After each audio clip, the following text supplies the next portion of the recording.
Hi, I'm going to talk about rotator cuff problems for a moment. The rotator cuff is a group of muscles and tendons that surround the shoulder from front to back. There's 4 groups where the muscle becomes tendinous and attaches on what's called the greater tuberosity and in the front lesser tuberosity of the shoulder, the proximal humerus. So the rotator cuff muscles kind of guide the fine movements of the shoulder, allowing you to do things away from your body overhead. You're kind of underneath the big muscles. These are the deltoid, traps, lats. Rotator cuff issues are very common. When we're younger, we can have issues with our rotator cuff in throwing sports like baseball or tennis, swimming. Typically in younger patients, it involves strain, overuse, which can be rehabilitated with therapy. As our patients get older, we're more apt to have more significant problems where the tendon starts to break down. It can still be intact but cause pain or dysfunction. They term it tendinopathy, something we see on the MRI, which is kind of a blood flow related change. Tendon is like a blanket, so it's so thick, and over time that blanket can thin and tear all the way through or partway through to the point where it affects one's function. The most common issues associated are with the top of the rotator cuff called the supraspinatus. Say roughly 90-95% of the problems we see start with the supraspinatus, whether it's that tendinitis, partial tear, or all the way to full tears.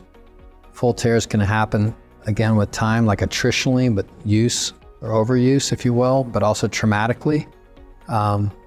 Traumatic tears can happen really at any age, but probably start in their 40s and up.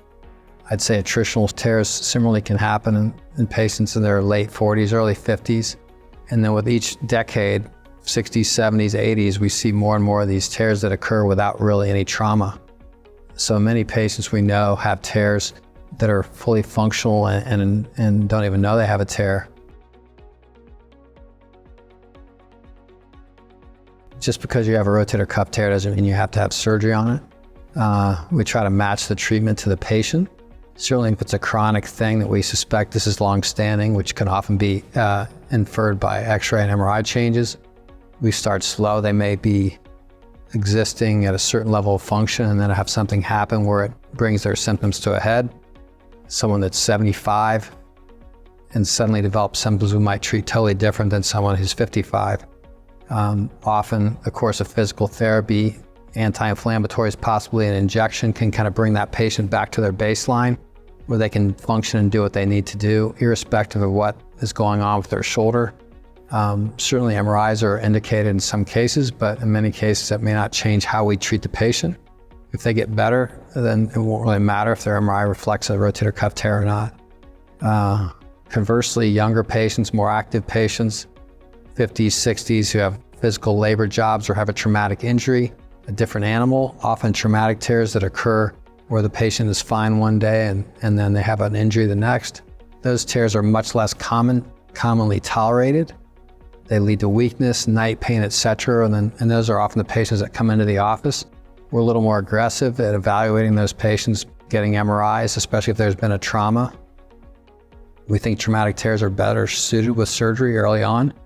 And those patients will bounce back and recover near normal function in many cases. Certainly the longer the rotator cuff's been torn, there's more risk of the tear getting larger from front to back, involving more tendons, more retraction. And those tears don't do as well with surgery or later treatment.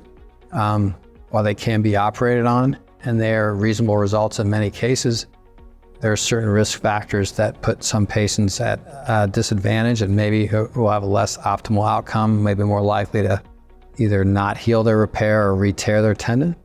Some of those patients can be treated with a variety of supplemental procedures where you can use different grafts or tissues on top of the rotator cuff to fill that gap and kind of keep the head down so the head doesn't want to migrate up if the rotator cuff, specifically the supraspinatus, is torn. In some cases, the biceps tendon is being shifted over into that space to kind of serve as a biologic filler or a natural graft to try to keep the head down. Then widespread use of subacromial balloons, which now is utilized in some cases in this country for patients with more issues with pain than diminished function. Some of our older patients who don't have arthritic shoulders but have suboptimal function from their rotator cuff tears. And then more and more patients who have tears that are felt to be irreparable, that affect their function, those patients are candidates for what's termed a reverse shoulder arthroplasty. So rotator cuff surgery is increasingly commonplace. It's the most common shoulder surgery we perform in sports medicine.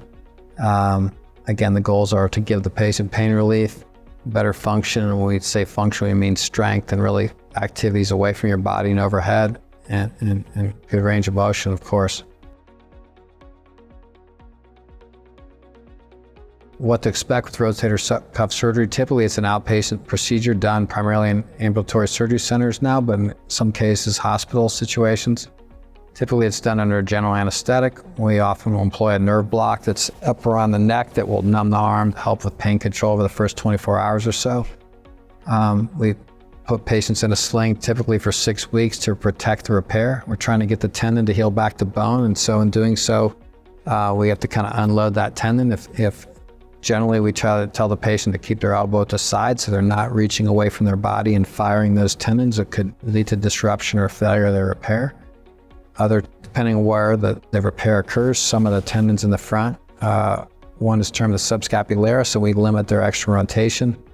During that time, there's often concomitant bicep surgery done, and in those cases, we'll allow the patient to kind of straighten their arm, bend their elbow, but not put any weight in their arm to simulate a curl that might pull on that biceps repair.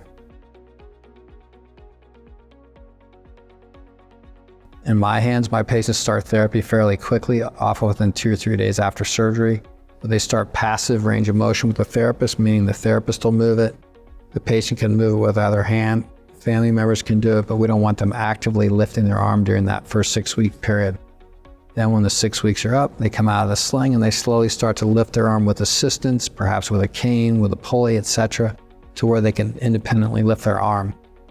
Once you get to that active range of motion phase where you've regained your motion, the strengthening phase will start, and then from there, strengthening kind of close to your body, then away from your body, and then overhead is generally the progression. Most people are in a reasonable place by 4 to 5 weeks, but it can be 4 to 5 months, depending on what your activity level is. Going back to work is variable. If you have a desk position, you can be light duty, working in and out of the sling, depending on if you require mouse use or typing. Jobs that are more physical, that entail lifting, driving, things like that, may take more like 3, 4, 5 months. Most people are at a reasonable place with strength by 6 months, although we'll often see improvements up to 12 months. This time of year, we get a lot of questions about golf. Many patients can get back to putting, chipping as early as like 2.5 to 3 months, and then building from there.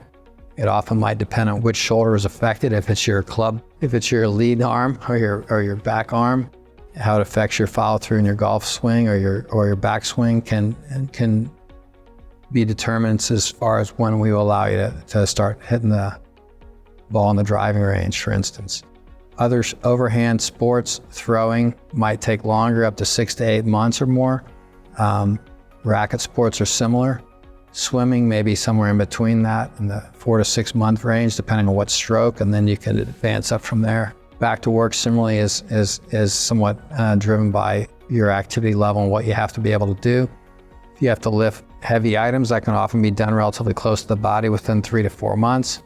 The ability to work overhead or away from your body for sustained periods or with any kind of weight in your arms may take longer. Again, it could be up to 5 to 8 months.